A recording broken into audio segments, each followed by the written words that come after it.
Greetings, everyone. Welcome back to the Blue Frontier. James here, joined by Shan and Ryan. It is the midst of the international break, and as a result, we're going to do something a little bit different on today's episode by revisiting our Premier League preseason preview and taking a bit of a pulse check on how the season's unfolded so far. Excited to get into it. I'll hand it off to Shan to get into the layout. But first, just a reminder to, if you enjoy the show, please leave us a rating and review on your podcast platform of choice.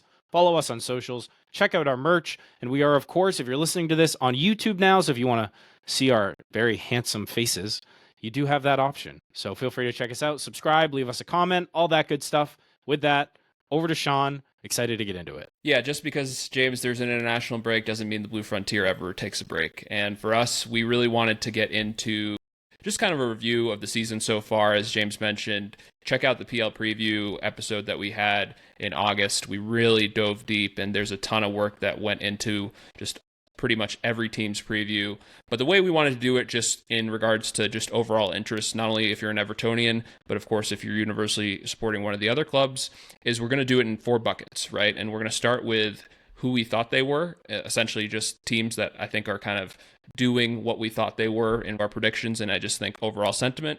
Then we're going to go to biggest disappointments, which there are a few really interesting teams to discuss in that regard. Biggest surprises, which I think for us, we've picked out more than a few teams that I think definitely deserve this in a positive regard, not a negative regard.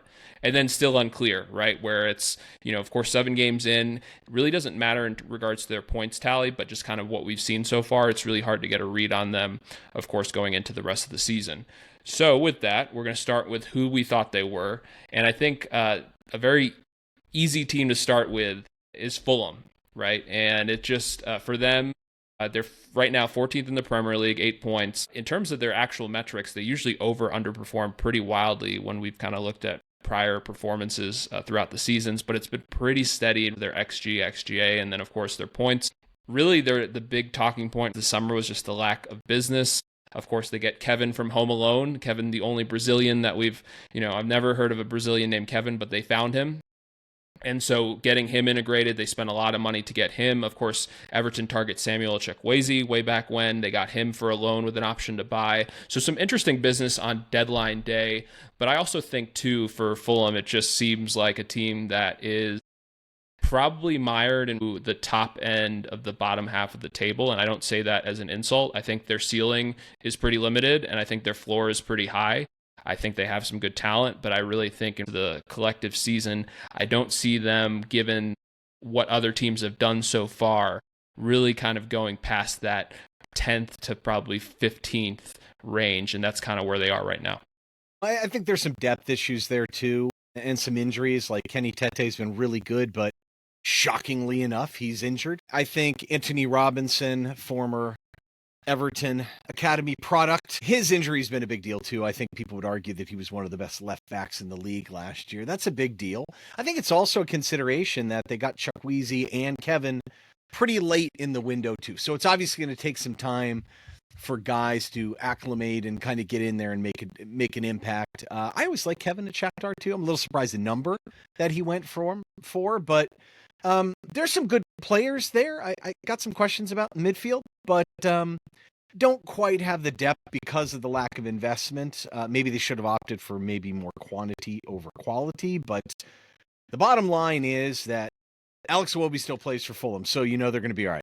Can I just say how good he's been for Fulham? He's so by good. the way. Yeah, it's really good. And you say that in jest, Ryan, but there is something to that of like they do have guys like Alex Iwobi who at the end of the day are going to contribute meaningfully. And even though they did leave this business, their majority of their business late, you can give them maybe a little bit of leeway. It's going to take time for those guys to fully integrate. They still do have a pretty unchanged core of their team, and we know what that team is capable of. Yeah, solid shot stopper too is always kind of keeps you safe for sure. But yeah, to your initial thought, Sean, they are who we think they are. I don't think they're going to make a charge for Europe. Be interesting to see what happens with Marco Silva, though. Eventually, you got to figure that maybe some other teams might want to pluck him off eventually. Maybe he feels kind of stagnated at Fulham. I don't know. But no, I don't see a lot here, though, that's going to vault them up into European competitions. That's for sure.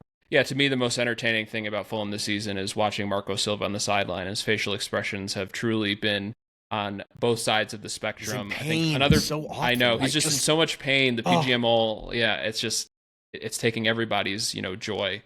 But I think the only other storyline with them is Bert Leno, of course, short sample size, pretty much -1 on post shot XG, ranks 20th out of 28 keepers. Of course, very short sample size, but if he regresses, he's been very good for them. Great signing, of course. I think that's just something to watch for. But I think enough about Fulham. A lot more exciting to discuss in regards to this next team, and that's Burnley, bloody Burnley. Miracle that Scott Parker hasn't quit yet, just because that's what he seems to do in his Premier League debut, especially with Bournemouth. Just didn't think they were good enough, but somehow he thinks this team is good enough. In all seriousness, though, I think Burnley has actually done okay starting in the Premier League. I think we thought that they had an interesting summer and getting a lot of guys. I don't think we really rated any of those guys super highly. Having said that, though, I think they've been pretty competitive in almost all of their games. I mean, you look at just the Liverpool match, for example, that late handball. Of course, United, celebrating like they won the cup, some sort of cup when they, had the last kind of minute winner against them. So they've been very competitive. I just think with them, what they're going to struggle with is I don't think they have elite players really anywhere on the pitch. I think some of their guys also too, like Maxime Esteve, have underperformed. The midfield they have a lot of bodies, but I don't think they have anybody. Of course, they got Leslie Okochowu from Chelsea. He's done okay, actually, so that's kind of a positive for Burnley fans. Lyle Foster's looked okay. Armando Broja, I don't know where he is, so I know he's at Burnley, but put the SOS signal to find Armando Broja. Not only you sure he's on there? The pitch, I'm sure he's there. Yeah, and Burnley fans have already expressed their dismay with the signing. Just seeing just kind of the lack of availability. But it's just kind of another team that I didn't think, I think we thought that they'd be pretty much a relegation candidate. Of course, they're in the relegation places, but to their credit, they've at least been somewhat competitive to start. Yeah, I mean, they play exactly how you would expect. Maybe Burnley should have played the last time they came up in terms of just the conservatism. They are near the top of the league in long ball percentage. Most of their entries into the box come from crosses, and they foul a lot. So all attributes that, the team that doesn't see much of the ball, you'd kind of expect. But I agree. I mean, 4 points for them is right on kind of what their performances have deserved. And I don't see that really changing dramatically anytime soon. I do think, look, they'll win some games on fine margins because they will try to be resolute defensively, but they just don't really have enough going forward, I think, to threaten teams and cause them problems, and teams will eventually find ways to break them down. I still think goals are going to be an issue here. I mean, they subbed Broja in last match for Foster. He did complete one pass in over 30 minutes of play, so I'm sure it was a great pass. I'm sure he deserves a lot of credit for that. No, in all seriousness, I think Leslie Ugochukwu has a chance of being good. Like you knew he was going to be a late bloomer. I think if he emerges, that could help. Florentino Luis is like a really interesting guy to bring in. A little surprised that they could get him.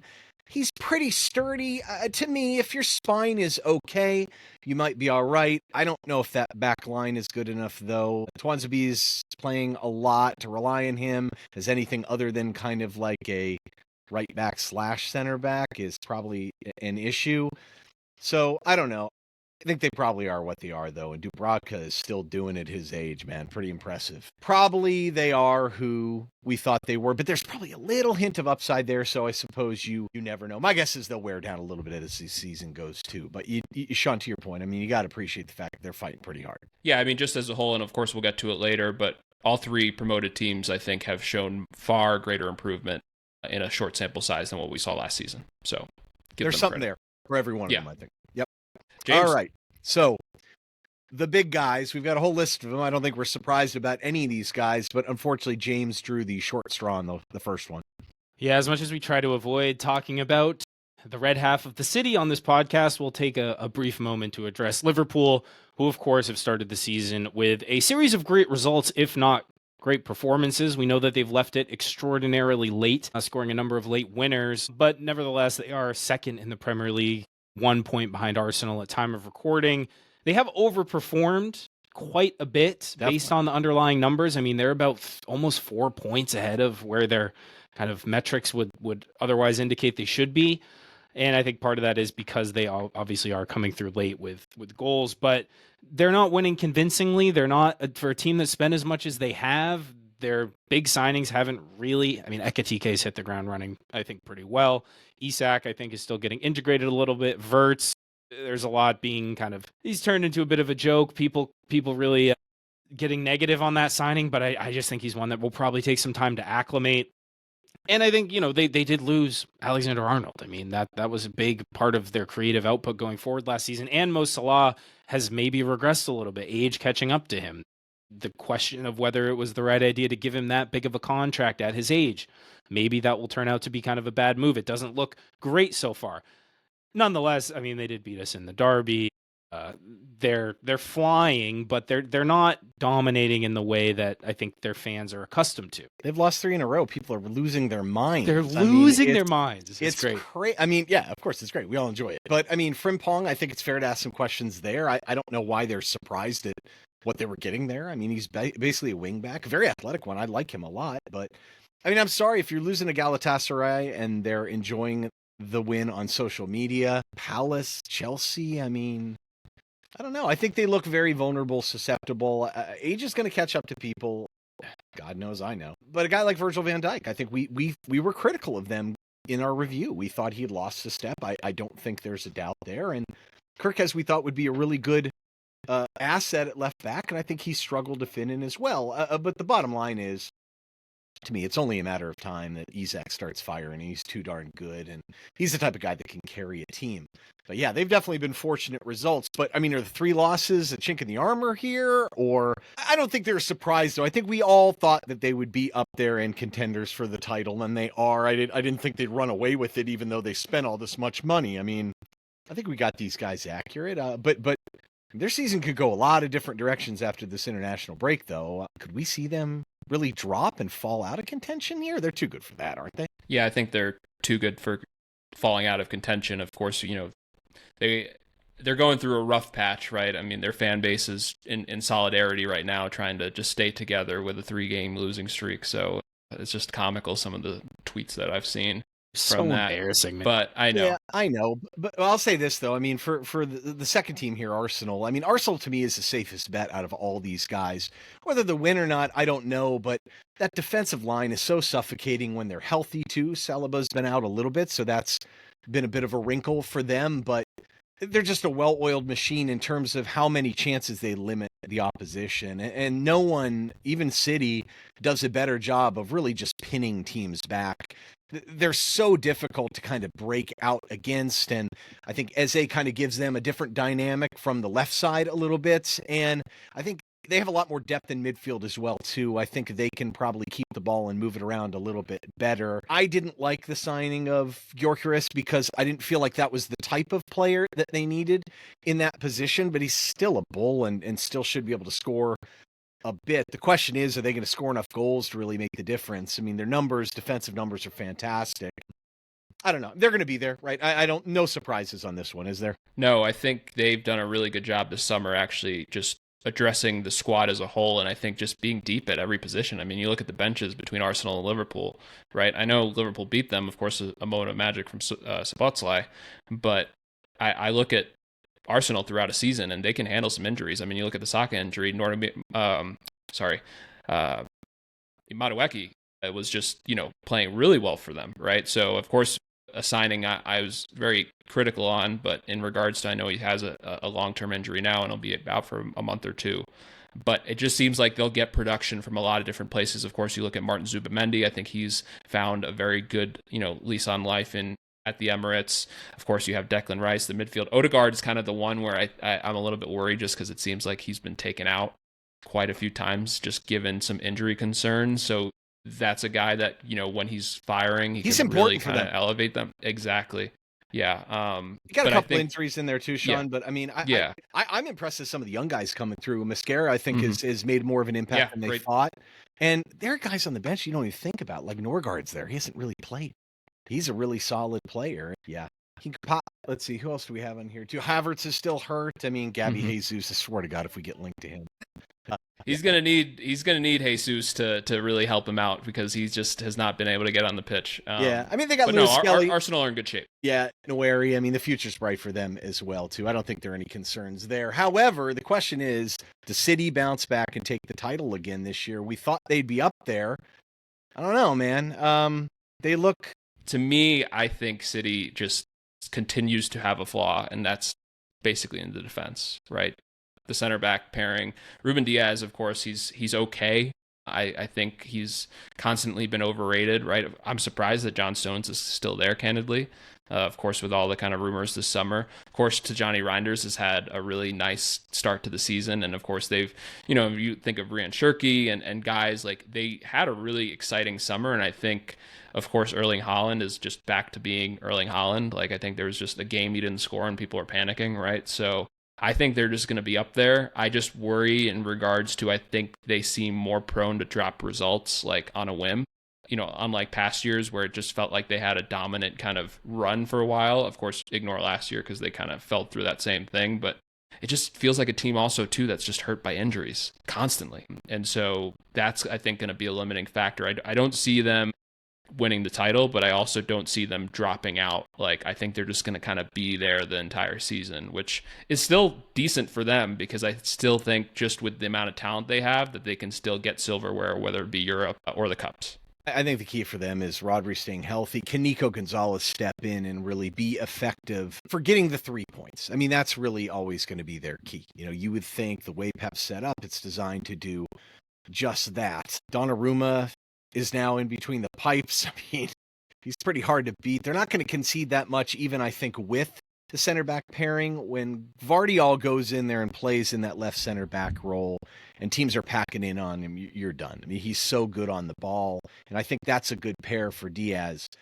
I don't know how well they're going to hold in the Champions League, though. You know what I mean? It's stuff like that I just don't know if it's going to happen, but I think they'll be there. But Rodri's still the key to me. I mean, when that guy's in there, he just snuffs everything out. He makes them so much better, so much more suffocating. And a year of development for guys like Savinho, adjustment to the league. Foden looks like he might be a little bit back to what he was. And Doku's always very good, too. So you think they got enough threats to really consistently be on teams. It'll be very interesting to see what they do after this year because there's still quite a few people on that roster that you're thinking like, and I don't know what they do with James Trafford, too. That's kind of an interesting factor. If Altnori can stay healthy, though, I think he's a real difference maker for them. I don't think O'Reilly's that great at left back, but you got to figure they're going to be there, man. They're too well coached. There's too much talent there. They can still score a lot of goals. Yeah, it just really feels like a question of health for them. If their team fit, healthy, they can absolutely be up contending.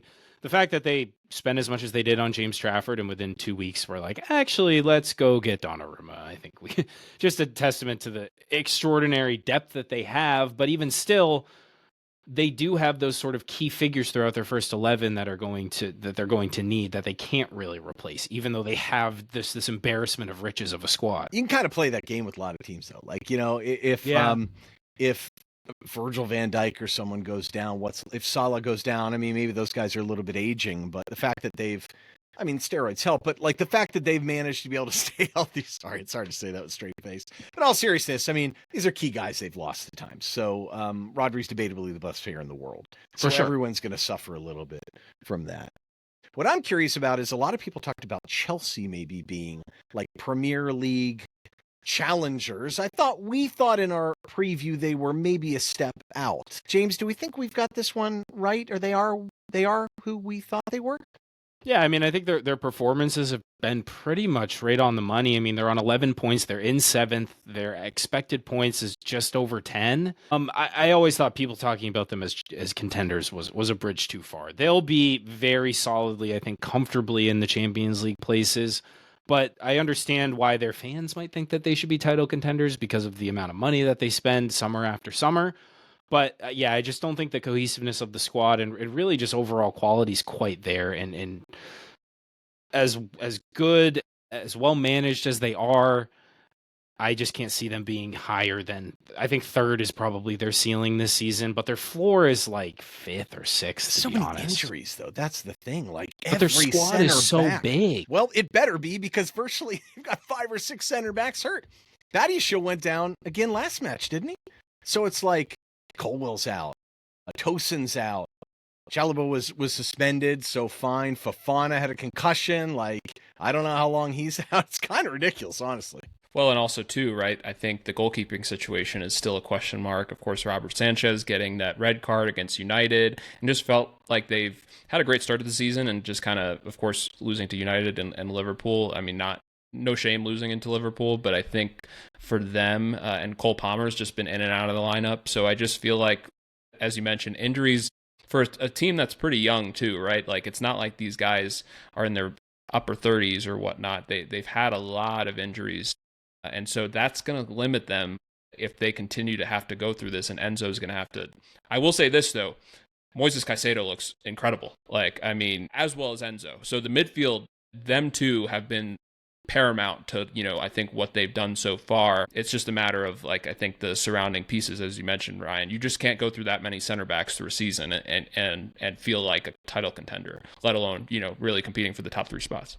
To clarify, I think you meant to say loss at United, because them beating Liverpool and Benfica back-to-backers, I think, is the one that has people thinking, okay, these guys are back, right? You know what I mean? Maybe they're back. And I think that's what's they're just going to be intriguing. You have that many injuries and that many young players, you're going to have some ups and downs. We saw it last year too. So there's a lot of talent there.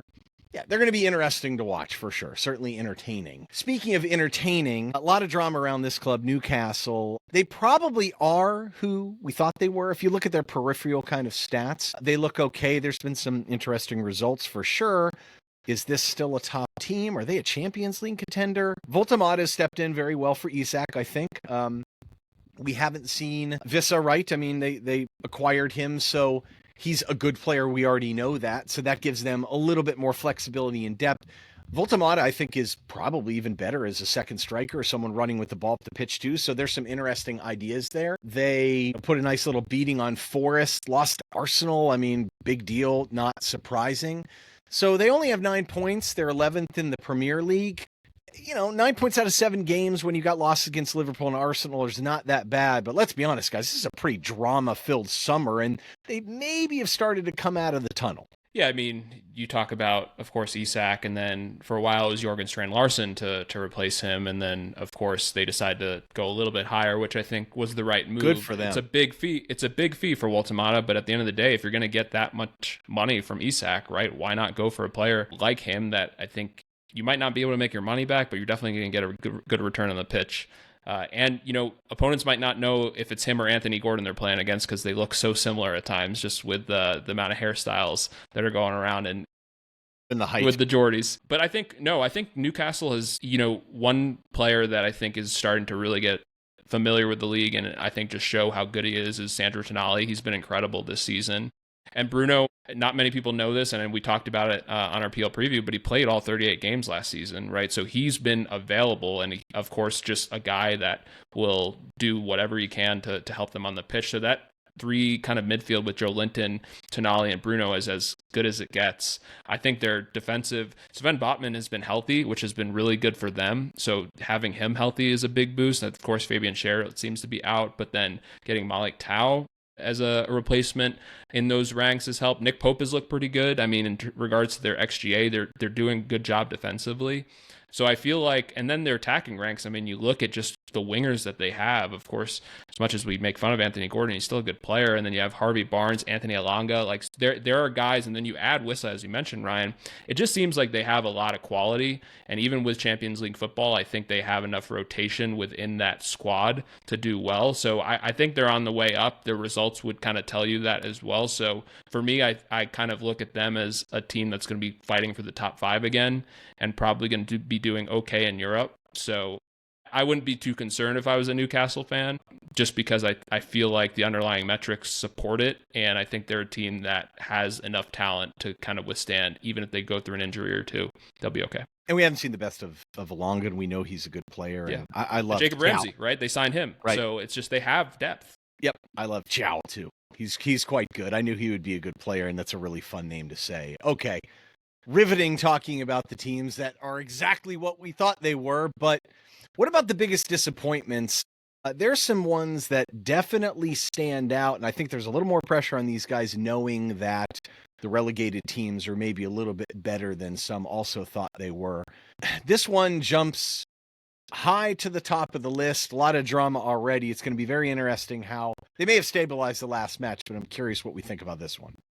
Yeah, we're going to talk about West Ham, who in our preview, I thought at the time were looking like they could really realistically go down. And I don't know that that's changed too much. I think they're maybe in better shape than I thought at the beginning of the season. Things have stabilized a little bit lately, but on 4 points in 19th, you know that their fan base is extremely unhappy.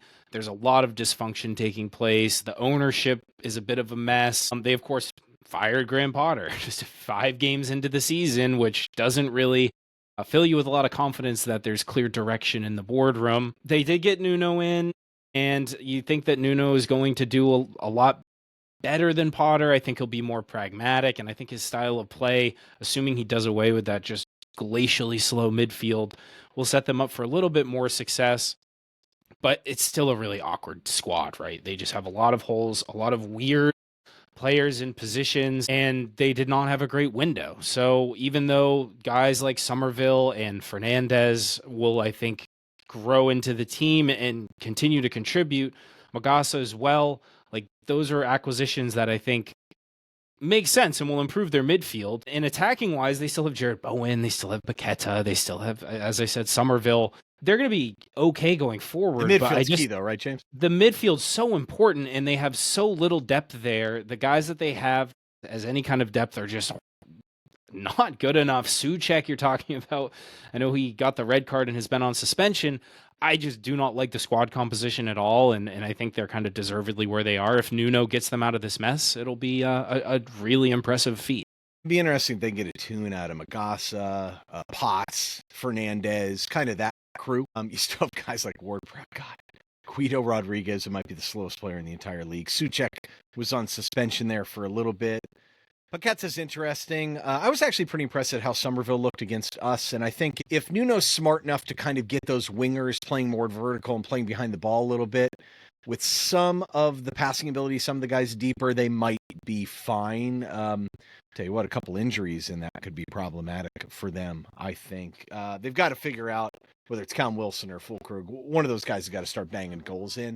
I think they're going to be fine just because I think some of those midfielders will emerge and they'll be okay. But I guess you never know. Pretty strong at fullback too. Not confident in the center back pairing though. Yeah, I mean, they have, if you want to look at just expensive players that are not contributing much. I mean, you look at Max Kilman, you look at Jean-Claude Todibo, Mavropanos is kind of now their like better option, and that's not really saying much. Of course, Malik Diouf massively has done really well for them. So I think that's a really big bright spot for them. Only getting better, of course. Too. Yeah, and he's only awesome. getting better. So, you know, if Graham Potter decided to give any gift to West Ham fans, that was a good one on his way out. I agree with the midfield. It's good that they addressed it because they really haven't played Magasa that much yet. So I think once he gets acclimated and I think he gets comfortable, I mean, it was a target for us. I would have been happy if we signed him. For us, or for them, you know, I think that will help. Mateus Fernandez, it seems like, has already helped just kind of in some of that balance. I mean, the first thing Nuno did when he got there was kick James Ward-Prowse like out of the building. So, I mean, he already knew, I think, the biggest problem. Like, he wasn't in the squad against us. I don't think he's been in the squad their last game against Arsenal. He can so practice his golf swing celebration on the actual golf exactly. course, I think. Yeah. I guess the real question is, though, Nuno leaving Forest. That's kind of a role reversal. Now, suddenly, is Forest a problem? Because I think we had some skepticism about Forest leading in. We're pretty critical of the XG gods having them in favor last year, but I mean, Shan, at least Nuno gave them stability, a sense of play, and it seemed like the personnel fit their sense of play a little bit now. Are these guys at risk? So I tell you that Colorado has wildfires, but there's no bigger wildfire right now than what's going on in Nottingham Forest. I mean, it is bad. It's so Smokey bad. the Bear would be concerned. Yeah, I mean, when you go to a national park and you see just kind of the fire warning, it says it can't even get any higher. It's just, I think, given how the season has started, of course, with a win against Brentford, seemed like things were moving along. I mean, they are talking about firing Ange after only 27 days. I mean, I'm sorry, like going with the Spokey the Bear routine and motif, like if you said only you can prevent forest fires and your answer that only you would be Ange, like I especially going from Nuno, that is a crazy transition. And pardon me for getting, the bear and the hat, the whole imagery together, but like I don't think that anyone would utter that. Are they going to make a move to Sean Dyche already? Well, I think the best way to describe what Forest has done this summer is their most expensive signing was Omari Hutchinson, and he's not even registered for Europe the last time I checked, right? So, I mean, that kind of just shows you what's going on behind the scenes. I think they signed every winger. They would make Boeing jealous in regards to the amount of wingers that they have. Like, it's just, they have riches in positions that they don't need riches, yet they're center backs, right? If Murillo goes down, and he did, right? They're playing Morato, and he's not a good center back. And so I just think that they're in a situation right now where, like you mentioned, Ryan, I think we kind of called on it last season. The XG gods were very favorable to them. I think they've regressed pretty significantly to the mean. And I will tell you this, it could be worse. Matt Sells is still playing really well, so I think he's actually really helped in regards to their XGA. It's 14.4. They've given up 12 goals, so like he's actually been a very good goalkeeper still. My worry also, too, is Chris Wood doesn't look the same player. Sean Dyche might be able to fix that. He might be able to change the story. Dude, you laugh, though. Is there a more Sean Dyche, like, perfect tandem for him than Chris Wood and Morgan Gibbs-White? I mean, those two could be theoretically unbelievable in a Dyche scenario. Like, if I could dream up two guys perfect for the Dyche schema, they may disagree about wanting to be part of the Dyche schema, but yeah, maybe they could change the story. It's so easy to do, right?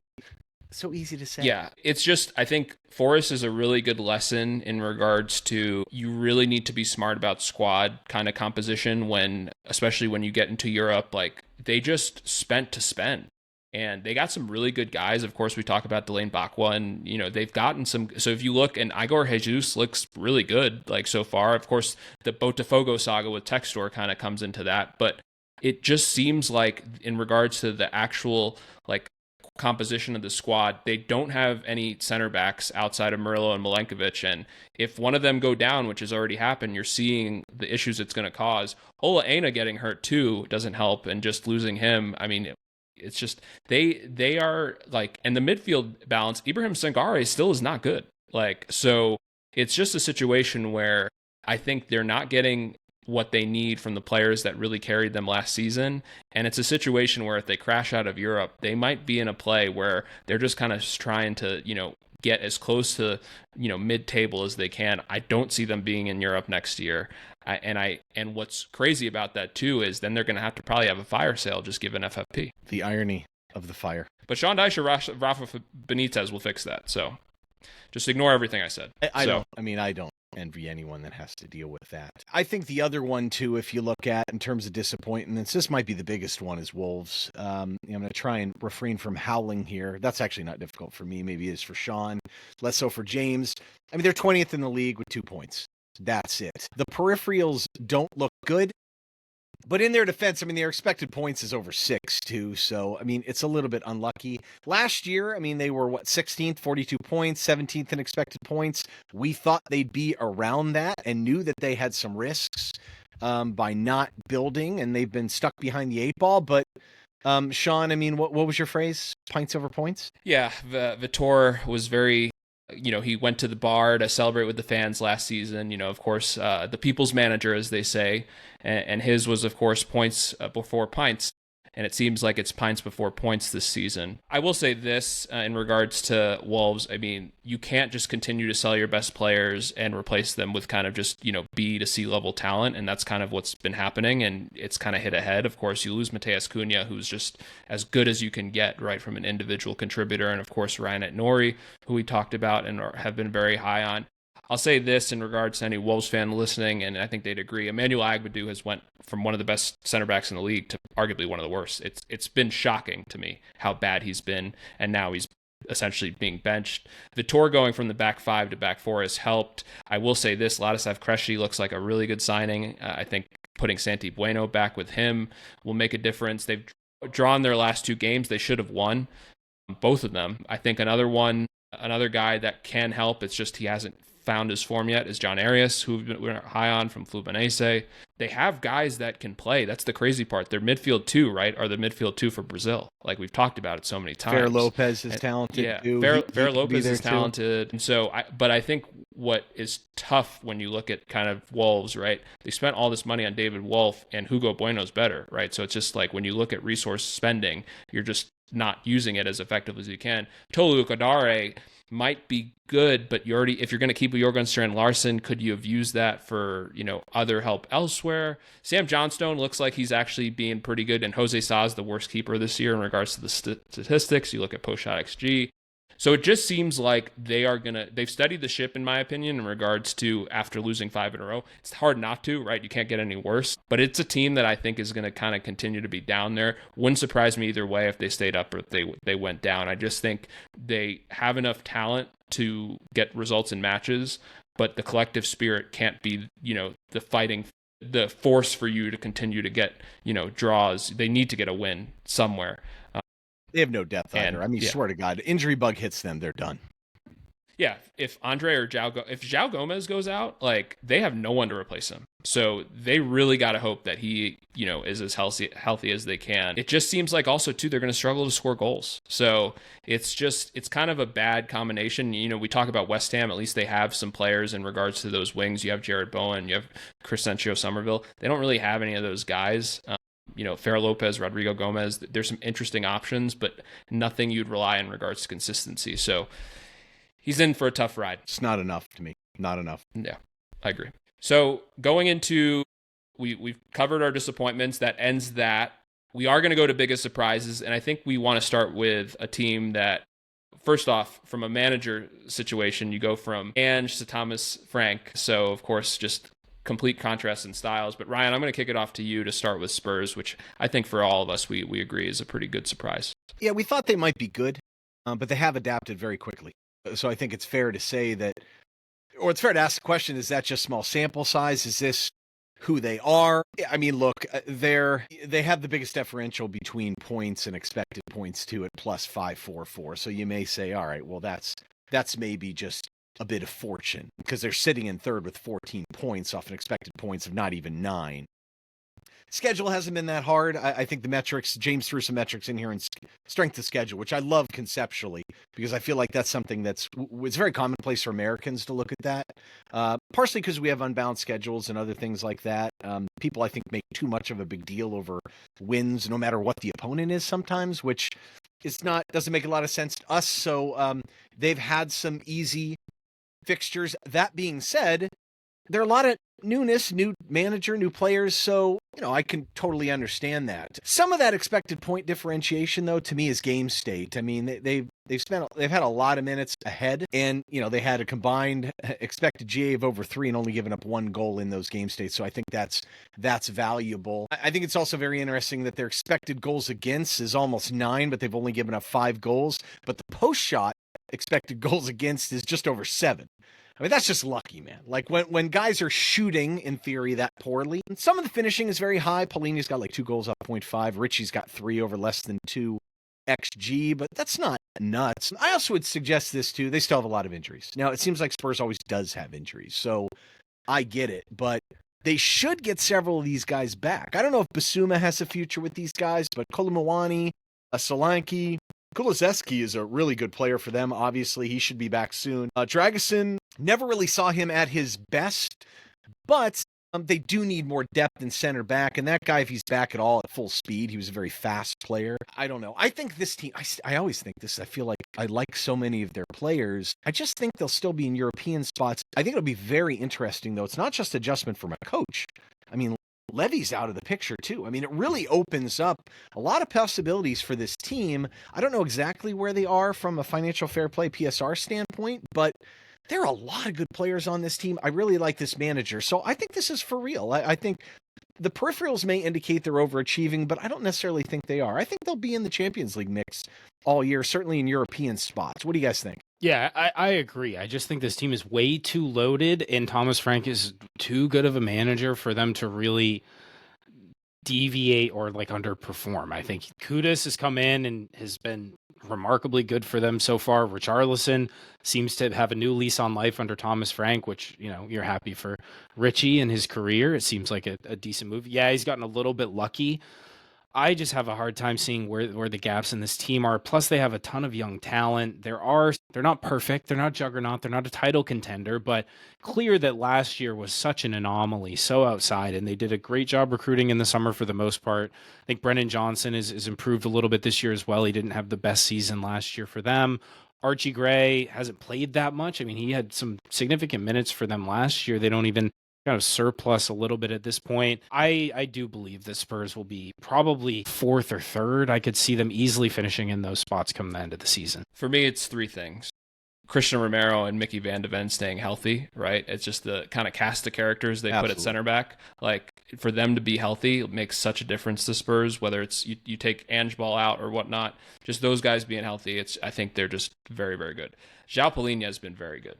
And that's somebody that, for them to get him straight on loan with no obligation is just really, really strong, really smart. He's already, contributed in many ways, both just from a goal contribution, as you said, Ryan, but I think just the midfield balance, right, of course, with what they have there. And Mo Kudus, man, like, it's just, he's been really good. Like, and so you might not see it in regards to goals and assists, but I think he just kind of elevates the level of service and just the threat on the wing that they just didn't have last season, right? So everyone needs that guy, the kind of high risk, high reward guy. Tons of ball losses, but creates a lot and puts pressure and can do stuff by himself.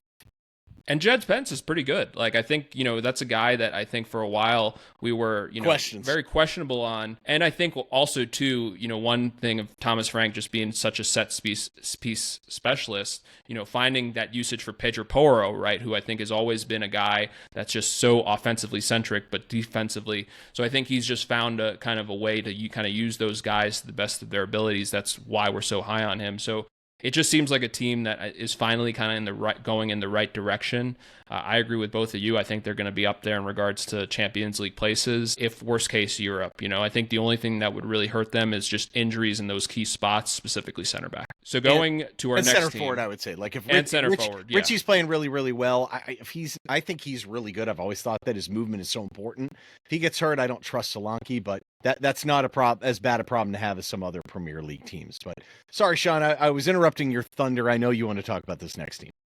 Yeah, if there was a real kind of second team that I like, I know Wolves is kind of a shtick, but this team I've been high on for a while, and I truly, am genuinely happy for their fan base. I think they've done such a good job in regards to the organization from an ownership standpoint as well as just kind of a recruitment standpoint, and that's Bournemouth. For a team that, and I was kind of saying it in the summer when folks were saying, this team is just going to kind of regress given the losing their entire back line essentially. They have found a way throughout seasons to just replace and sometimes enhance. And I don't know if they've done that specifically in center backs, but in my opinion, they probably might have one of the signings of the season, and that's Adrian Truffert for Milos Kerkez. I think he's better. Like, I just think he's already been better, and I think he's going to be somebody that, from a Bournemouth standpoint, they're going to have the same issue 2 years from now, right, where another team kind of wants him.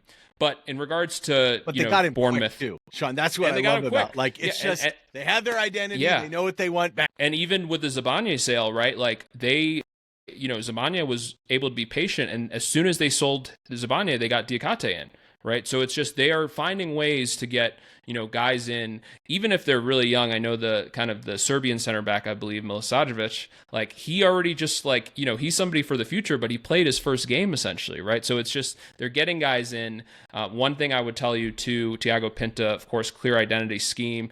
Andoni Iraola, I think the book is out, right? Everybody knows how great of a manager this guy is. I think Bournemouth, we're super lucky to keep him this summer.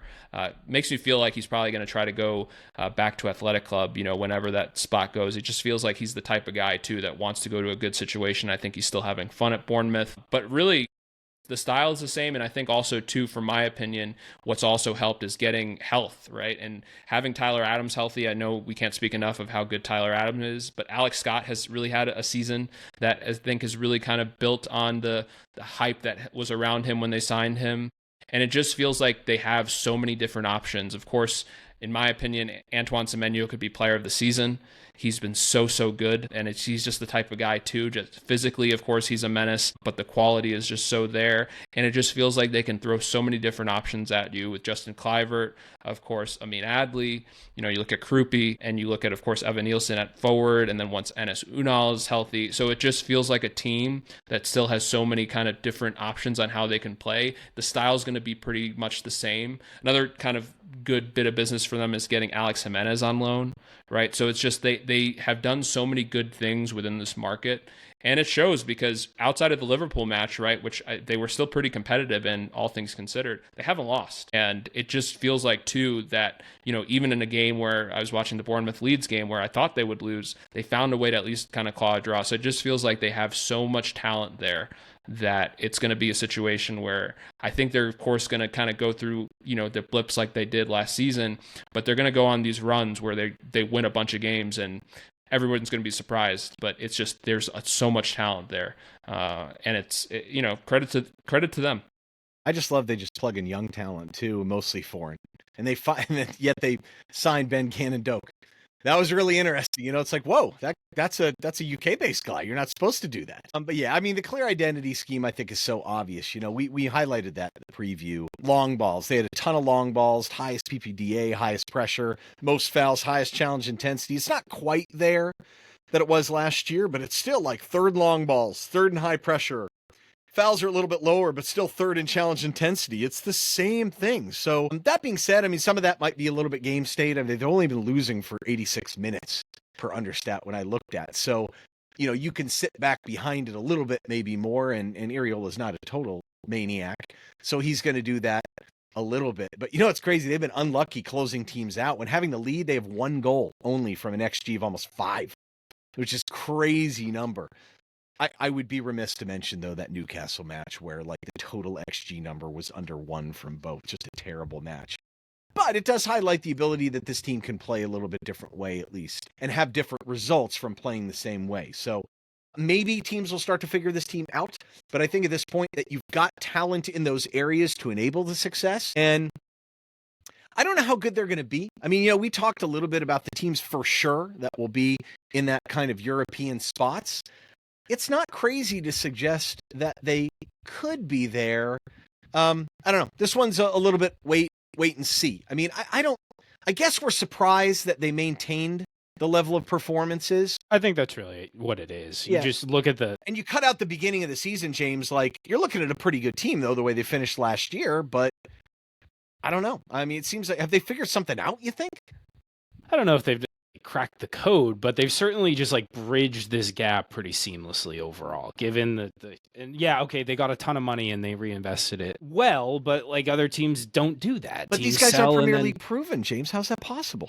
Well, I mean, how could you possibly replace someone with someone that doesn't have 5 seasons of Premier League experience? It just defies all belief. I mean, true fair to Sean's point is like super highly thought of prospect for a long time, but they were really decisive in going for him, and they're benefiting from it. They just have a well-run operation on a fraction of the resources of many other Premier League clubs. So punching above their weight, and it's a story that you kind of just have to tip your cap and say, job well done. This is how you break through the glass ceiling if there is a way to do it. Now, and what's key from an Everton point of view, right, is many of these guys are getting on pretty, solid fees, right? They have, 1 or 2 overspends. Of course, you could look at Evan Nielsen last season, but even like somebody like Petrovic, right? If you believe in him as a keeper, right, there have been far more egregious fees, in the keeper market than his.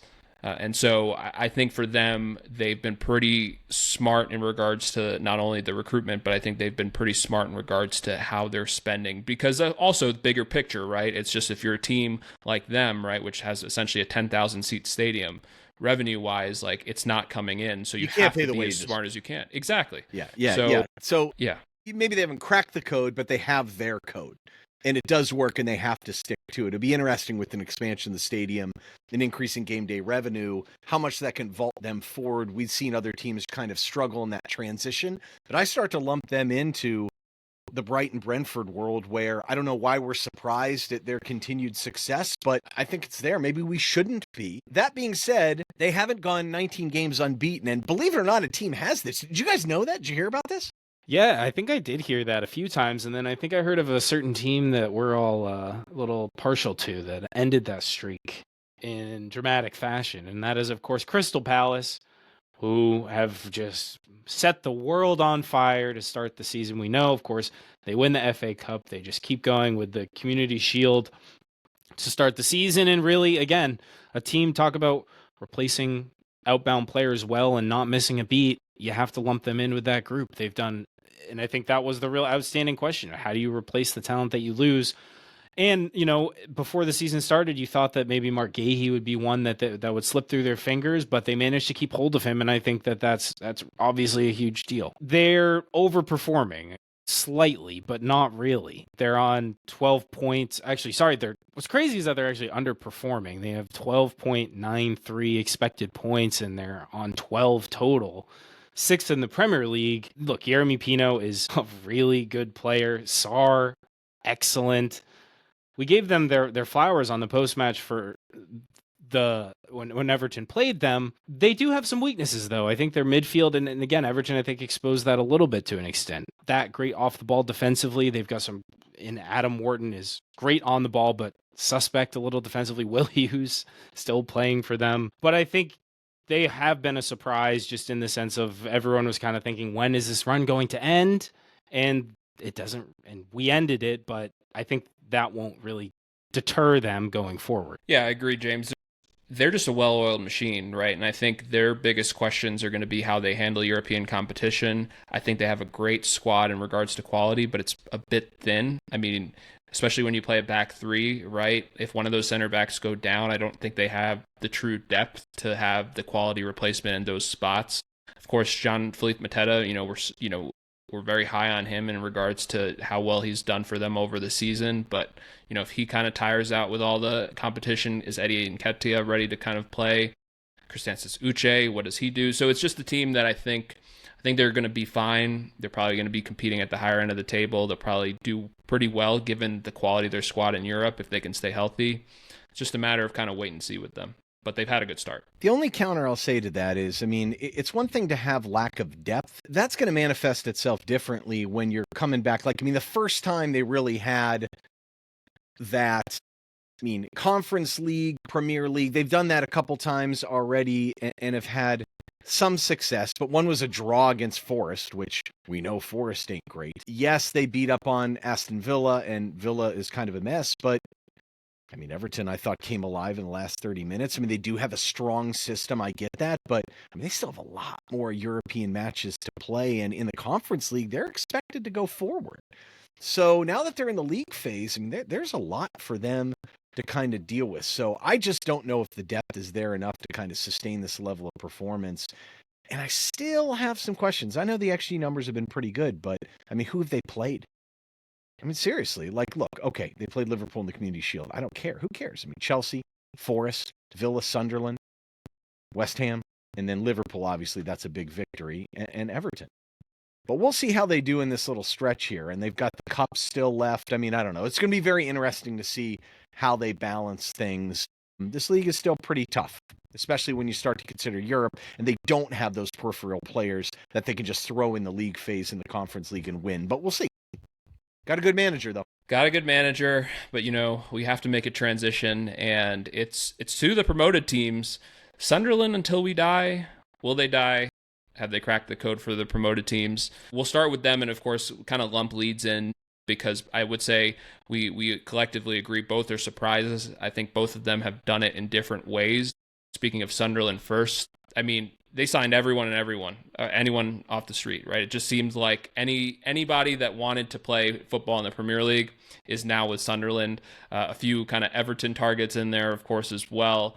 But in all seriousness, I think they've had a very good start, of course, tied with us on points, 11 points, so you can't really be too upset if you're a Sunderland fan with that. Overperforming on their X points, 8.29, so a difference of 2.71. Of course, they've got pretty fortunate with goals, too, 9.06, plus 3.06 there. One thing I will say in regards to just kind of the spine of the team. Robin Roofs is shown to be a very good signing. I think you hear the adage of Premier League teams coming up, you need a good goalkeeper, and he's shown that. Especially, he's not Premier League proven, but somehow, some way, that's worked for them. But it just seems like they have a lot of guys that actually are pretty good. It's almost like they did the opposite of Burnley, of getting Premier League talent, even though if they weren't Premier League proven. And so it just feels like from a back line standpoint, they have a good rotation. Omar Alderade and Nordi Mukiele. Of course, you look at the wing backs, Trey Hume, who's been there, who's played really well. Granted, Xhaka's been pretty decent. Noah Siddiqui also has been very good. They did lose Habib Diarra for a period of time, so it's interesting to see how much of an impact he makes. I just think probably the thing that will probably regress the mean is them scoring. It just feels like they don't really have, I think, the scoring punch from a consistency standpoint. Of course, Enzo Lafi, right, very exciting player, but in regards to their forwards, right, it's Brian Brobby, Mayenda, and Isidore, right? So it's just like, that's not like the most kind of stalwart, forward force that you look at. But I will say this, they have a lot of good players, right? And I think you look at just not only from a youth standpoint, but from a veteran standpoint as well. I think they have a good mix of experience in the squad. And so I think coupling that with Leeds, right, where I think Leeds' strategy was you had to be 6 foot, work in finance, blue eyes. I'm just kidding. But like, no, in all seriousness, 6 foot was kind of like this adage of all the guys that they signed this summer were pretty much these bruisers, right, in regards to whether it be center back, forward, midfield. And of course, we spoke very highly of Anton Stock. He has been very, very good for them. But it just feels like they have a lot of athletes on that team, and it just feels like they're going to be competing in every game just from a fitness and the way that Fark wants to play things. And Dominic Calvert-Lewin, he hasn't been scoring many goals, but I think he's been a functional forward for them, and I think they've gotten a lot more out of Noah Okafor than Milan did. So it's just interesting to see kind of the two contrasting strategies between both teams, but I think they've both been effective. And credit to both of the teams. I know Leeds are on 8 points. It's still a very good tally within 7 games. And I think for both of us, or for all of us, I think we think of them as a surprise, especially Sunderland to some extent, because they were, by the odds, pretty much nailed down as the 19th or 20th team in most Premier League predictions. So for them to be 9th right now is pretty impressive. Credit for the investment, too, in Sunderland, too. I really thought that they had an idea by having some high-end guys and putting them in the championship and thinking they'd make the leap, like guys like Dan Neil or, Riggs, for example. Bellingham, obviously, they dealt him, though, and just made a move and brought a bunch of new guys in. I mean, Hume's about the only guy that's really playing a lot, and he's been okay. I think Leeds made some smart signings, too. I'm not surprised at all. I've expressed my love for Gabriel Goodmanson. I thought he was super overrated. He's stepped right in. I think Noah Okafor scoring goals, too, has been a big difference maker, too. If that guy can stay healthy, I think he's always been a good player that's been held back due to injuries. Maybe they got it fixed. Yeah, I don't know. I mean, they've got some pieces, too. It's just funny to see, Brendan Aronson and Jack Harrison come off the bench together. I'm like, what is this, an MLS reunion? Yeah, it's a little bit bizarre. Some of the guys, I mean, even Sean Longstaff popping up for Leeds United and he's done pretty well for them. He's been unbelievable for him. I mean, he's a solid player, though. I mean, there's a little bit of that, right? Well, that's the thing. If you're going to try and stay up, I mean, still, if you can get a decent fee for a solid Premier League player, at least you'll see you're somewhat middle of the road in that position, right? 100%. And as far as DCL goes for Leeds, I think you're getting the same DCL the type of player that we know all too well he is, which is he does a lot of things extremely well.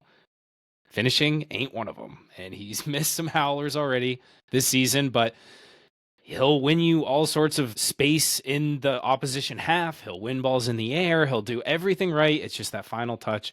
But yeah, Sean, I'll just echo also on Stock. He's been so good and a player that I've liked for a long time. I do.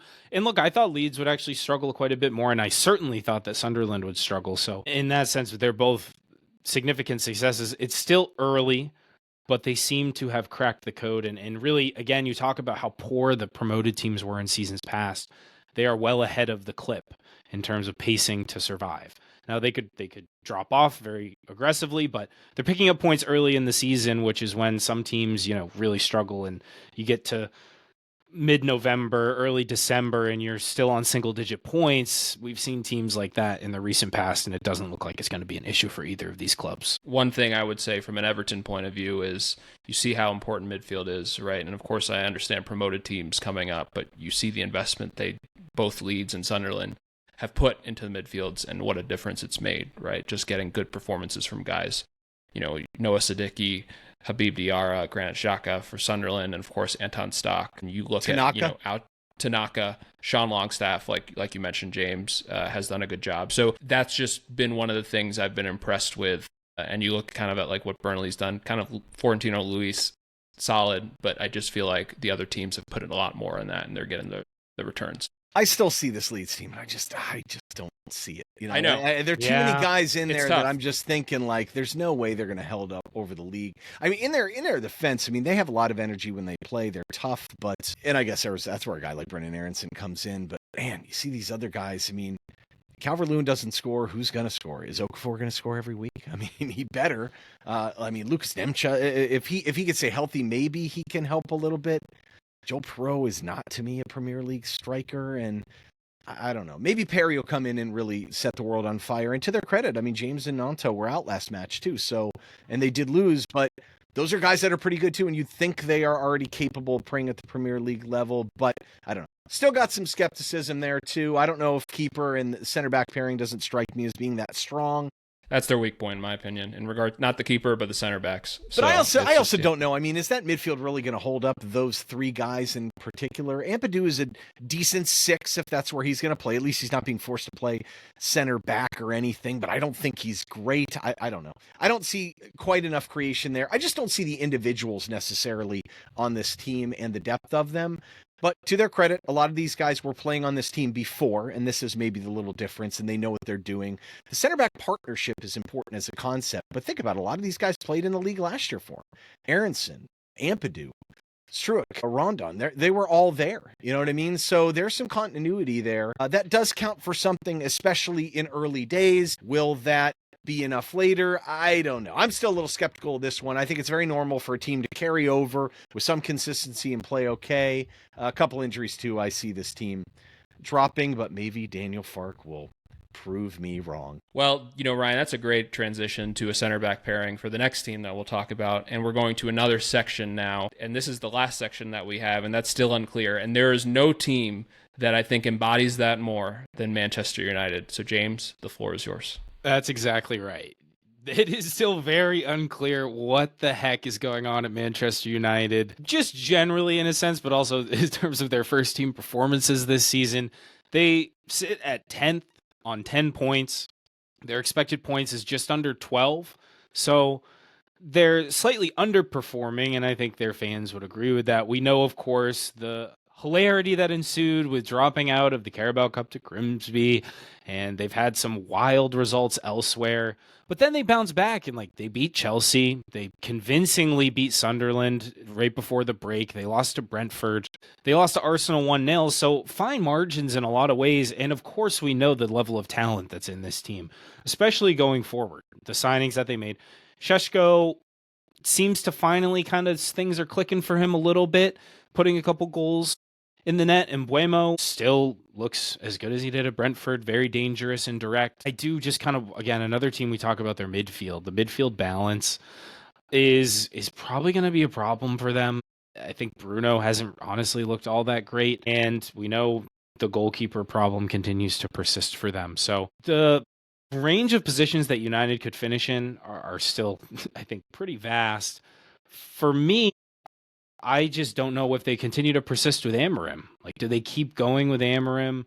They haven't won 2 league games in a row since he took over, which blows my mind. That poor guy that's growing out his hair.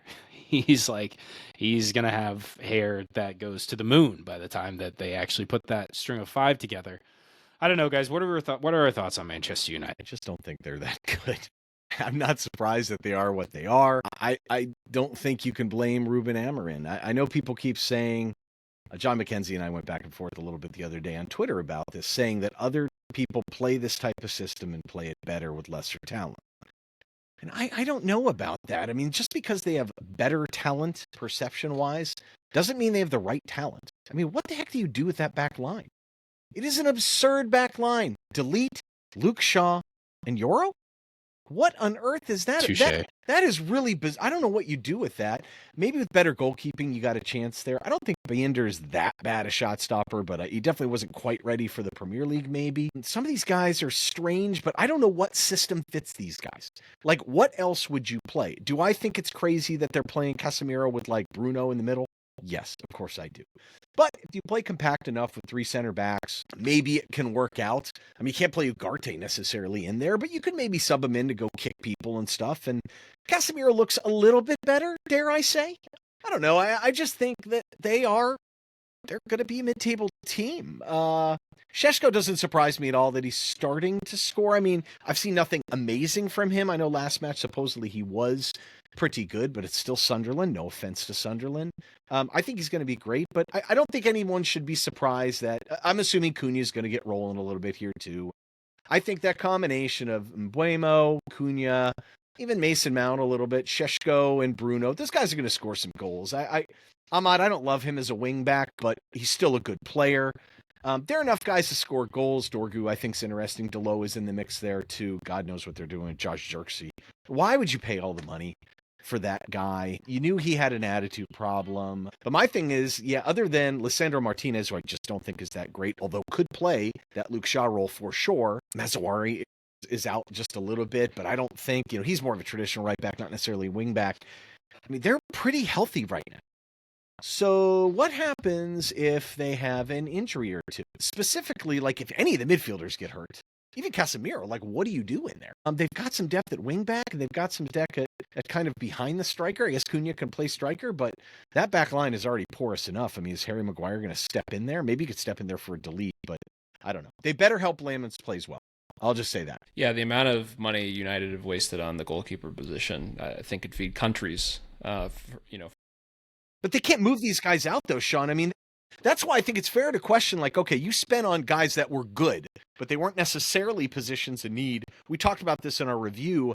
They badly need, like, a solid defensive mid, someone that can cover ground and that's sturdy. They need legitimate center backs. They don't have the play in PSR to really make moves and get these guys. And I don't know what they're going to do with Bruno. Apparently, he's going to commit himself to the future of the club. I don't know.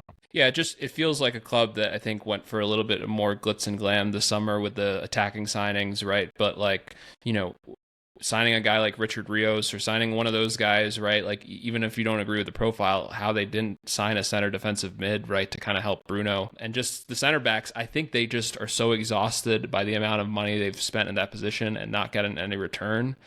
It's kind of a situation where you feel for Amarim, but at the same time, he puts himself in some of these spots sometimes. So I agree with you. I think we've talked about them enough that they're as mid-table, I think, as you can get. And 10th is kind of, I would say, justified on probably where they'll finish around. Like, I don't think they're going to be Europe. I don't think they're going to be 15th. I just think they can't stop goals. I mean, they just can't. Not with that midfield, not with that center back pairing. I mean, Euro is way too green. Shaw's undersized, will probably get hurt, and Delete is slow as molasses, so you can't play expansively. You're forced to sit back a little bit, and Bruno's not going to be a center mid. I mean, it's just preposterous. They're going to give up goals. I mean, they're almost, what do they almost have 10 expected goals against so far this year, giving up 11. So I just don't. They're gonna leak goals. I don't think, unless Lamens plays his butt off, it's just gonna happen. And are they gonna score enough to make up the difference? I don't know, but it will be entertaining. Harry Maguire is a great backup striker, though. That's what I've learned from this season. So Michael Keane. But, United breeds him, man. Michael Keane came through there too. That's what happens for sure. Maybe they'll spend some money on Jimmy Gardner in the January window. Bring him back.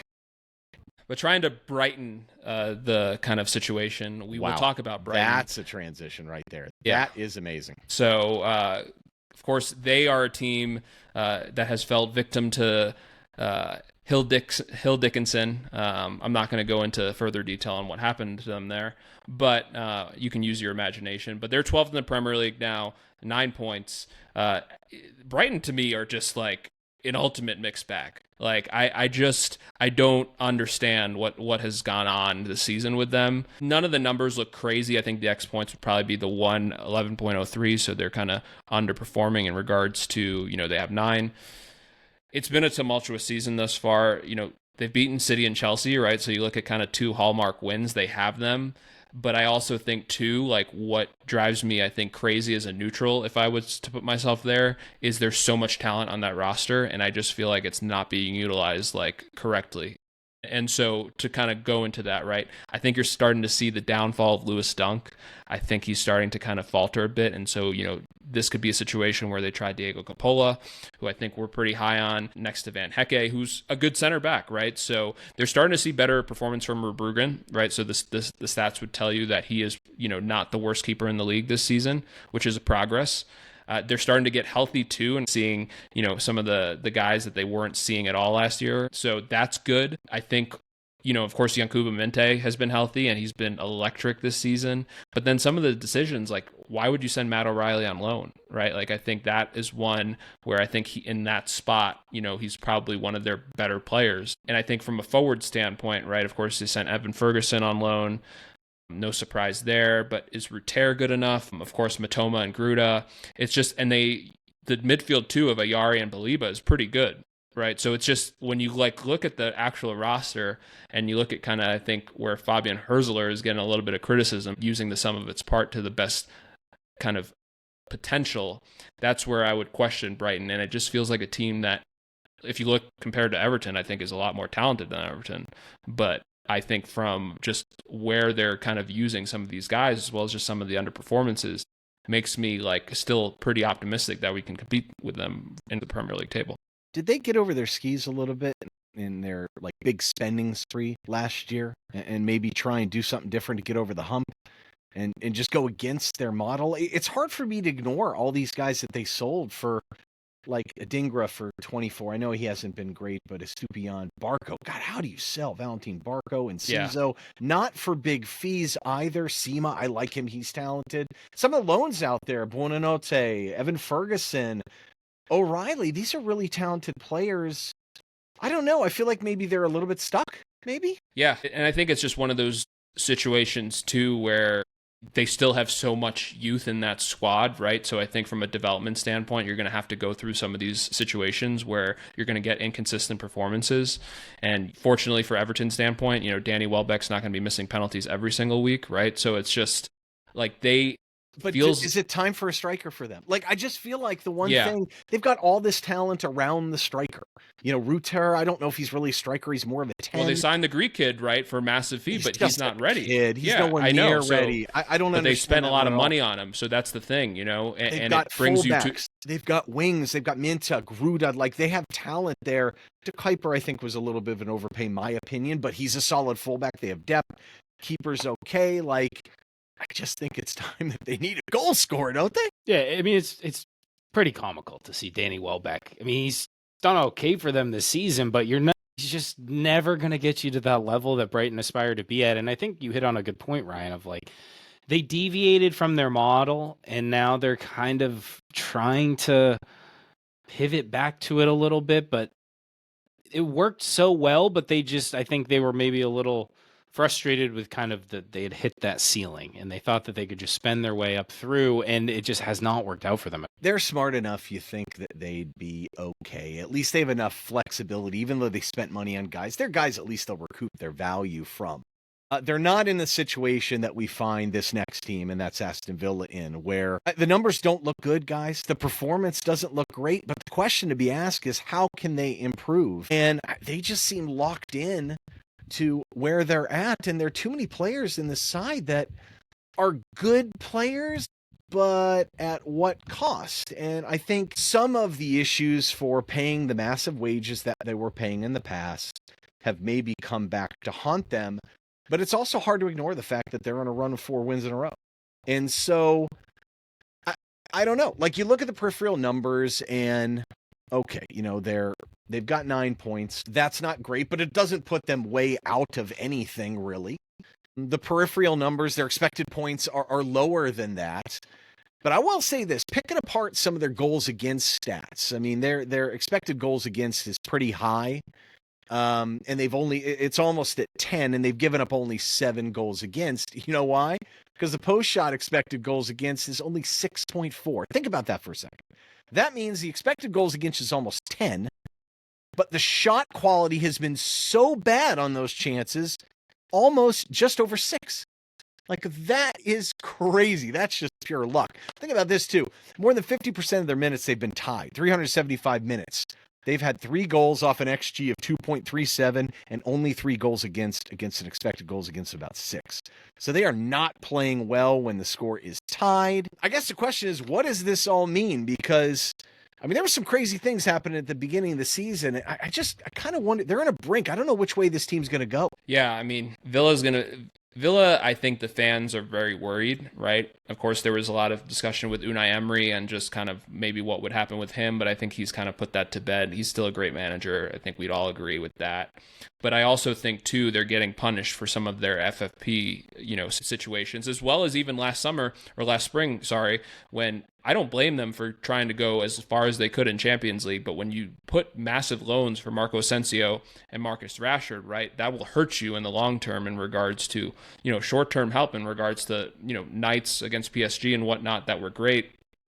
They gave him a go. But I also think, too, they're getting a lot of underperformances from guys that I think they really need. Morgan Rodgers is one where I think he's getting criticized. Of course, he's a young player, right? So I think he'll get it right. The center backs, Tyrone Mings, it seems like is hurt again. I don't know what's going on with Pau Torres. He did play last game. I know, Ryan, we've talked about that. But if Pau Torres is not like the same, that's a massive loss to them, especially the way they want to play. They are getting good goalkeeping, though. Of course, I know it's just funny to kind of hear the stories of Buzat, who signed as their number 2, but anytime he's played, he's been great, right? So it's just like they actually are getting some good individual performances. John McGinn seems like he is starting to score some goals, as Emi Buendia, right? So they're starting to score. I know there was the stat I put was Chris Wilder left and came back to Sheffield in the time that it took for them to score goals. So it's just kind of comical in that regard. It's interesting to see how Evan Gassand kind of integrates within. Daniel Mallon, I know there's kind of a piece on him that came out that they're starting to really see kind of the fruits of his transition. And of course, he scored 2 goals last week, both incredible goals. And then of course, health, right? Like it seems like one of Amadou Onana and Boubacar Kamara is always hurt. They're never healthy at the same time. It just feels like,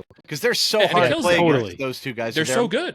Yeah, the only problem is, though, they can be as stout as possible. Who's going to score goals on this team? And, you've got guys that can score at center forward level, but is Harvey Elliott going to be the guy that comes in and unlocks things? They're number 9.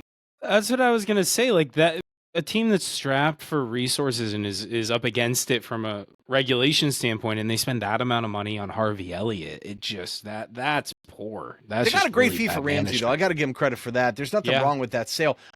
If Everton were willing to offer that sort of money for John McGinn, I don't know how you don't give that up. Maybe they think they're a different team than they really are.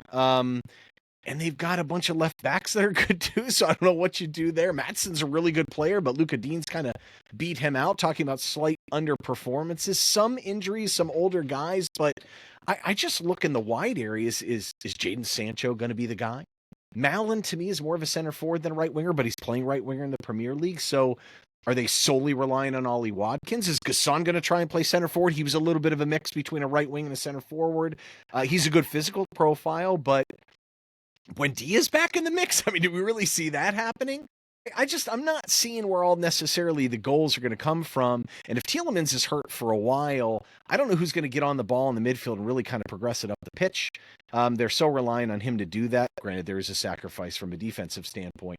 There's no risk that these guys are going to plummet down the table, but we talked initially about, okay, there's a solid group of teams that are going to be in the top 8. Is this one of them? I mean, it's a pretty good roster, but I don't know. I mean, there looked like there's some issues there to me. I think it's going to be interesting to watch. For sure. For me, they're by no means a lock for the top 8 anymore. Yeah, if they can, and really the injuries to the midfield if they can figure that piece of it out, that stabilizes the team quite a bit. But for right now, they're drifting mid-table if they don't course correct pretty quickly. Yeah, and then you have to kind of account for Europe, right? And I think they're going to take it seriously. So it's a team that feels like I think are just going to see how the season plays along. And I think they'll probably kind of play it almost by injury in health.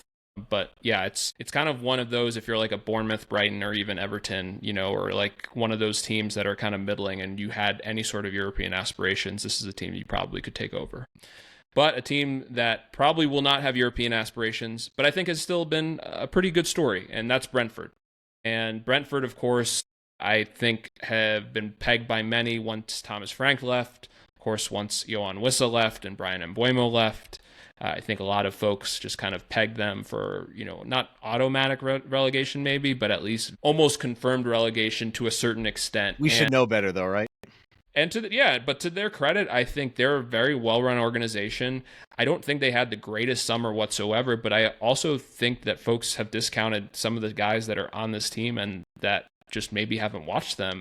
And one guy that I was pretty high on last season, of course, he didn't have this greatest season just due to injuries, is Igor Thiago, and he scored 4 goals, right? And this is a team that I think when you look at Brentford and you think of their Premier League identity, it's a team that's going to do well on set pieces and going to score goals, and they're doing both of those things in my opinion. Michael Coyote has probably the longest throw in the world. Like, that guy can throw a ball from anywhere. It'd be interesting to see kind of what he would do if he was a quarterback of some sort, if he had that same ability. But in all seriousness, like, their offense too, Kevin Schade, I mean, he's been a little bit inconsistent this season, but he's still so fast and he's a very good player. Signing Dango Atuara, I think, was also a pretty big statement of intent that Brentford's just not going to kind of sit back and just try to kind of, just not spend that money, right? So they did spend some money this summer.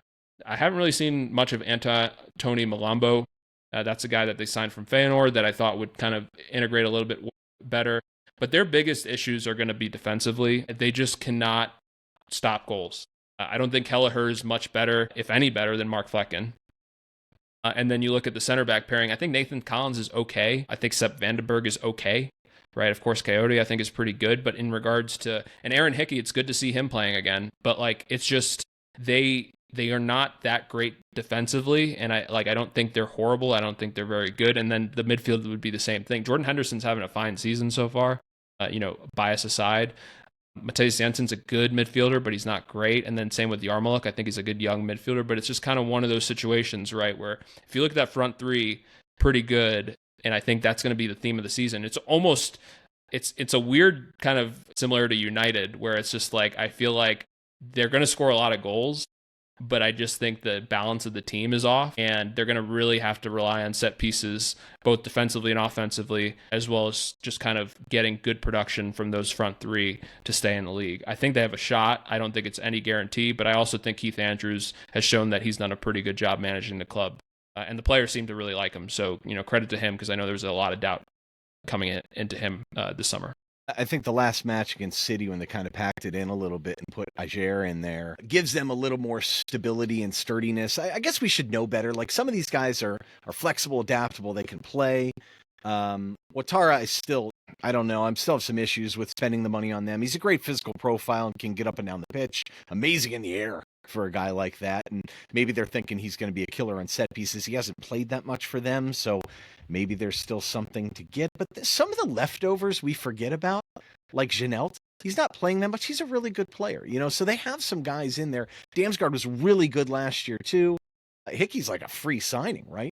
So maybe we should have thought a little better. Schade, I think we've saw last year hints of him being a spectacular player. I don't know. I mean, they're not perfect, I think, in terms of what they do, but it's hard to ignore that they just keep producing. I think they just have a little bit of viewpoint on things, a little bit different viewpoint that maybe is not so obvious to some of us, even myself, who's somewhat data inclined and knowing that drives a lot of their decision making. And even I was a little bit skeptical of some of the moves they've made, but they just have a way of playing. And I think it does help to some extent that they just moved on with an internal hire to kind of keep playing the same way. I still have a little bit of questions in some of these guys. I mean, some of the signings, but as it turns out, maybe with some of the other guys coming back, some of these guys were hurt. Remember how many injuries, that problems they had last year? So maybe some of these guys coming back and really playing is as much of a difference maker as possible as anything. But Kelleher, I think that price is worth taking a risk. 15 million, he's well thought of. Jordan Henderson, I think, has been pretty good for them. He could be like your Grant Xhaka kind of signing in many ways to kind of solidify things. Ouattara is still the one where I still think they played too much. I love Coyote, though. I thought that was such a smart deal, the loan to kind of buy thing. Getting on him early. And yeah, dude, it's like a missile. His throw, it's like this low liner. It's like a BB. Like, it's unbelievable. And let's not forget, I mean, they sold players for 156 million euros last year. I mean, Vissa and Buemo was like their whole team. Norgard was so important for them. So we talked in the preview, like they were losing some really massive players, but they're doing all right. They're doing all right. And I think that's, for Brentford fans that are listening to this, I think they would agree. But of course, we have to end with the only team that we really want to talk about today, and that's Everton. So James, the floor is yours. Yeah, we of course have to finish on the Toffees. We've gone through everybody else, and Everton, now 7 games in, sit on 11 points, expected points of just under 10, B4 at like 10, just 10.18, XGA of like 9.78. Everton kind of just middle of the road, mid-table, not dramatically overperforming or underperforming the underlying numbers. But I think for the most part, when you take it into the context that Everton have played the entire season without Jared Branthwaite, you're still looking to integrate some of the guys that have arrived in the summer. We know that the issues that we have with the current usage of some of the players have been well documented, but I almost feel like Everton are a little bit bordering on they are who we thought they were. We knew how Everton would struggle, and I'd hope that we know who Everton are because we talk about them so much. We should be able to nail them pretty well. I did not think Jack Grealish would be as immediately impactful as he has been. I'll be hand up there. I think he's really shown his quality and has a bit of a new lease on life under David Moyes. I still think Njai has a lot of improvement that he could do if he's used a little bit differently. And really, when you think about Everton's performance so far this season, you do it with the backdrop that our strikers have just, as a collective, been extremely poor. Like, uncharacteristically poor even. I know they're not the most talented, but both Beto and Barry, I think, have more to show this season. You get Branthwaite back, you drop Tark or Michael Keane at this point. The right back's still an issue. I don't know, guys. What sort of dialogue are we interested in having? Having looked at all these other teams, can we move up the table? Are any of these teams ripe for the taking that we've discussed? I think Everton just feels like a team that I think we can go into any match and get a result, but at the same time, it just feels like we still are so imbalanced, just how it's structured. And so I think some of the frustrations, and I would agree with you, James, hand up on Jack Grealish. I think he's been brilliant. He's done a really good job, and credit to the club for really kind of leaning into, I think, the story of him and trying to kind of get that, national exposure from a commercial standpoint. It's nice to see us making good decisions off the pitch and how we market our guys. They are milking that for all it's worth. They are milking that as anybody could, right? So I think for me, the concerns are still Kieran Dewsbury-Hall and just how it's almost the squad has to play around him rather than him kind of being a chess piece that can move. I think, of course, Njai on the right wing, like you said, just finding ways, even if it's just kind of in match, to get him in more central spots. Of course, the left wing is pretty much always going to be occupied by Jack.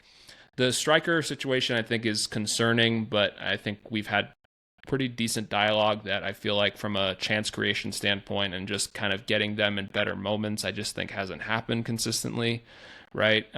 But defensively, I think we've been okay, but also too, just, Jake O'Brien having to play right back is just still just, a situation where it's just like, please, let's put him in the center. So all in all, though, we're at 11 points, right? So I think from that standpoint, there's a lot to, I think, be at least content about, right? Even if you're the biggest pessimist.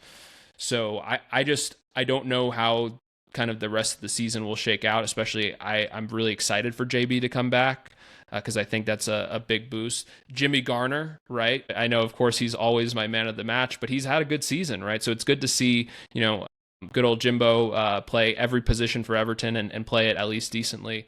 And then, of course, we can't, not talk about Jordan Pickford. He's been great, right? So it's just there's a lot that is still, I think, to be shown in future recruitment.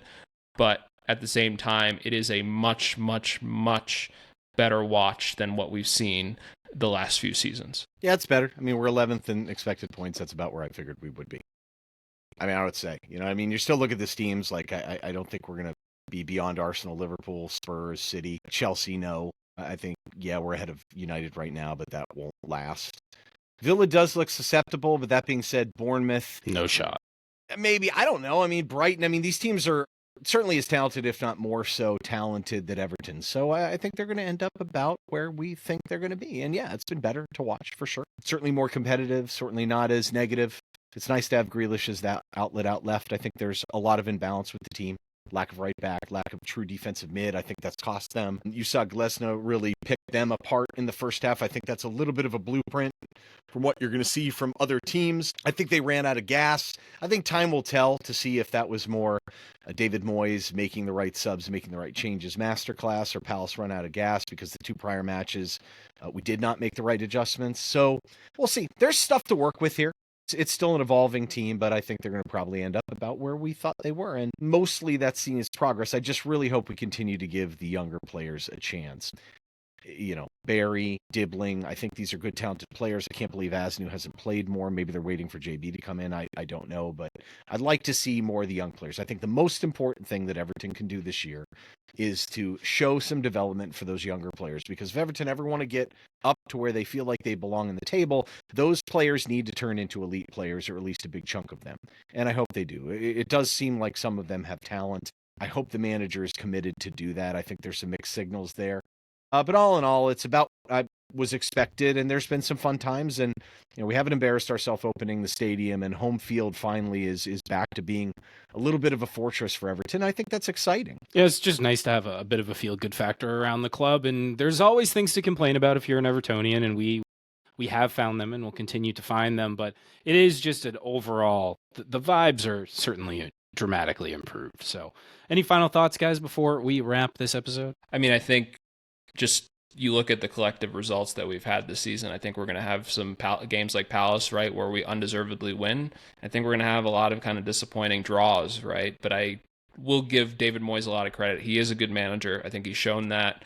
I think from a tactical standpoint, I know there are frustrations at times that I personally have and guys out of position, but I do think that he's done a good job overall of just setting the team up to be hard to beat. And I think we've done that and shown that, throughout the season. The only concern I have is the lack of somewhat adaptability of this team. You're kind of stuck at right back. There's nothing you can do. You got 12 games left before January hits. Left back, are you really going to be willing to try it with a more attacking player in Asnu? I would love to see him come on if we're down and need one. At midfield, you don't have really any depth. Do we think Merlin, the wizard, is going to come in and really take a place there, push Jimmy Garner to right back, something crazy like that? Probably not. So I think there's some restrictions. It'd be nice to see what Moyes can conjure up and use from some of the guys on the bench. But overall, I mean, it's funny, just taking a step back and looking at this episode. I mean, Everton are relatively drama-free. I mean, and there's a lot of drama. Unbelievable. Right, James? There's a lot. I mean, how many teams here do we go through? And there's significant drama in certain teams that certainly have spent more than Everton too. It's just kind of like a really solidifying year in many ways. And to go after and get a lot of young players, I would have taken more risk personally. I think a lot of people feel like we took a lot of risk, but that's what you want. You don't want that much drama. You want the crowd behind you.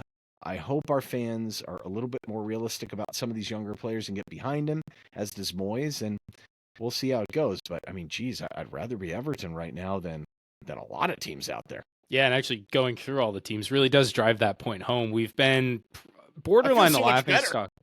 It's very nice. Stability and professionalism. You got to tip your cap to the Friedkins and Kinnear and Co. for really just making us not a joke in how we're run. We are run like, look, we're not perfect. There's errors made in terms of recruitment, whatever, but it's so far removed from the catastrophe of the Moshiri days. And for that, I am extremely thankful. And I think it sets a foundation that we can certainly build upon going forward. So with that, if there's no final thoughts, we will wrap this episode of The Blue Frontier. Thank you all for tuning in. We appreciate it. If you enjoyed the episode, leave us a rating and review on your podcast platform of choice.